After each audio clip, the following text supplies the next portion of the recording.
नाजरीन, ये वाक़या पाकिस्तान के सूबा सिंध के एक गांव का है। सूबा सिंध का एक 40 साला नौजवान का ताल्लुक हिंदू घराने से था। उसको कैंसर का मर्ज लाहक हुआ तो वो अपना इलाज करवाने शहर गया, जहां डॉक्टरों ने चेकअप करने के बाद उसे बताया कि आपने बहुत देर कर दी है और लाइलाज कहकर ज़िंदगी खुशी से गुजारने का मशवरा दिया और कहा आप ज़्यादा से ज़्यादा 1 माह तक ज़िंदा रह सकते हैं, क्योंकि आपके मर्ज ने आखिरी स्टेज पे पहुंचकर आपको कब्र तक ला खड़ा किया है।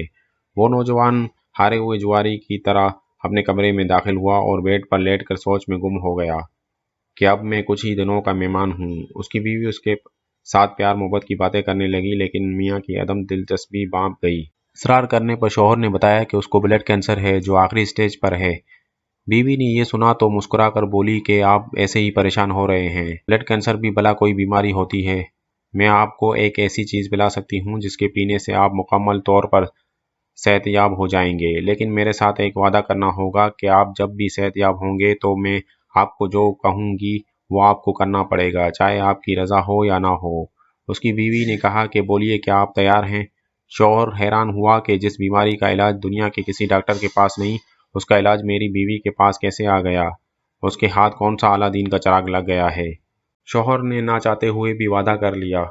बीवी ने कहा ठीक है, आप यहीं ठहरें, मैं अभी कुछ काम करके आती हूँ। कुछ लम्हों के बाद उसकी बीवी आई तो उसके हाथ में एक जग था। उसने कुर्सी पर बैठकर शौहर को कहा कि आपको जब भी प्यास लगे आपने इसी जग में से पानी पीना है और दूसरा कोई पानी नहीं पीना।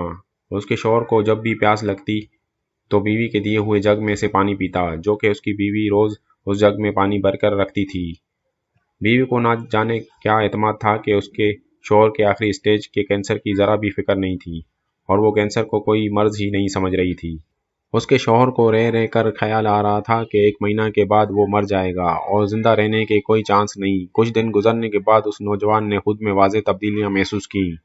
1 माह गुजर गया तो वो हैरान हुआ। डॉक्टर ने कहा था कि वो ज़्यादा से ज़्यादा 1 माह तक जिंदा रह सकता है, लेकिन वो खुद को सेहतमंद महसूस करने लगा। जब उस शख्स ने लेबोरेटरी जाकर टेस्ट करवाया तो ये सुनकर हैरान रह गया कि उसका ब्लड कैंसर मुकम्मल तौर पर ख़त्म हो चुका है और वो अब बिल्कुल सेहतयाब हो चुका है। वो शख्स रिपोर्ट्स लेकर हैरानगी के आलम में दूसरी लेबोरेटरी गया ताकि अपना शक दूर कर सके, लेकिन वहाँ भी यही जवाब मिला कि आपको कैंसर से मुकम्मल निजात मिल चुकी है।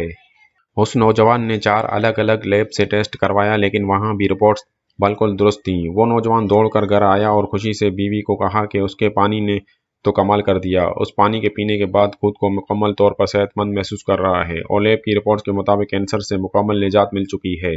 अगले रोज़ बीवी ने मियाँ को वादा याद दिलाया तो शौहर ने कहा बिल्कुल मैं अपनी बात पे कायम हूँ, आप बोले मैं हर वादा पूरा करने को तैयार हूँ। बीवी ने कहा कि आप मुसलमान हो जाइए। ये सुनकर शौहर पर जैसे बिजली टूट पड़ी हो। उसको एक झटका लगा और बीवी से मुखातब हुआ, तुम्हारा दिमाग तो ठीक है? तुमने ये अल्फाज कैसे कहे? तुम्हारी इतनी जुर्रत मुझे मुसलमान बनाने की? और कहा क्या तुम मुसलमान हो? बीवी बोली हाँ मैं मुसलमान हूँ। शौहर ने कहा लेकिन मुझे बताया गया था कि तुम हिंदू हो और तुम्हारा सारा खानदान हिंदू है, फिर तुम कैसे मुसलमान हुई? ये क्या माजरा है? मेरी समझ में कुछ नहीं आ रहा। बीवी ने कहा पहले आप अपना वादा पूरा कीजिए, अगर आप वादा पूरा करेंगे तो मैं सब बता दूंगी, वरना कुछ नहीं बताऊंगी। शौहर ने कुछ टाइम सोचने के बाद बीवी से कहा कि ठीक है, मैं मुसलमान होने को तैयार हूँ। उसके शौहर ने गुस्ल किया और बीवी ने पास बिठाकर कहा पढ़िए। उस नौजवान ने कलमा पढ़कर इस्लाम कबूल कर लिया। बीवी ने कहा जब मैं छोटी थी और स्कूल जाया करती थी तो उस वक्त मेरी एक क्लास फेलो थी जो कि मुसलमान थी। हम दोनों में बहुत गहरी दोस्ती थी। स्कूल के बाद मैं उसके घर जाती और दोनों मिलकर स्कूल का काम करती। वो रोज़ाना कुरान पाक की तिलावत करती तो मैं भी पास बैठ जाती। कुरान पाक आहिस्ता आहिस्ता मेरे दिल में उतरने लगा। यूं एक दिन अल्लाह पाक ने मेरे दिल पे करम की निगाह फरमाई तो मैं 15 साल की उम्र में चोरी चुपके से मुसलमान हो गई। मैं मुसलमान होकर खुद के अंदर तब्दीली महसूस करने लगी। कुरान पाक पढ़े बिना मुझे चैन नहीं आता था। जब आपके साथ शादी हुई तो यहाँ भी चोरी चुपके से कुरान पाक पढ़ती रहती हूँ। जिंदगी के इतने साल आपसे ईमान छुपाए रखा और कभी ये ज़ाहिर भी नहीं होने दिया कि मैं मुसलमान हूँ। बाल आखिर आप बीमार हो गए और जब दवाओं ने काम करना छोड़ दिया, मुझे इस बात का मुकम्मल यकीन था कि जहाँ दवाएं काम नहीं करती वहाँ दुआएं और अल्लाह पाक का कलाम काम आता है। ये कुरान सीने की बीमारी के लिए दवा है। यही अल्लाह पाक का फरमान है कि मोमिन कभी मायूस नहीं होता। کیونکہ اللہ مشکل کے بعد آسانی فرماتا ہے۔ جب آپ زندگی سے نا امید ہوئے اور خود کو مرنے کے قریب پایا تو میں نے سورہ رحمان پڑھ کر پانی پر دم کر کے آپ کو پلاتی رہی، اور مجھے اپنے اللہ پہ مکمل یقین تھا کہ میرا رب آپ کو شفا نصیب فرمائے گا، اور یوں اللہ پاک نے آپ کو نئی زندگی دے دی۔ میرے دوستوں، ہم مسلمان ضرور ہیں لیکن قرآن پاک کو بلا بیٹھے ہیں اور قرآن پاک کی برکتوں سے خود کو محروم کر لیا ہے۔ ہمیں تو چاہیے تھا کہ ہم صرف اللہ سے امید رکھتے، لیکن ہم نے اپنی امیدیں لوگوں سے وابستہ کر لی ہیں۔ اللہ پاک ہمیں کامل ایمان عطا فرمائے اور شریعت کے مطابق زندگی گزارنے کی توفیق عطا فرمائے۔ آمین۔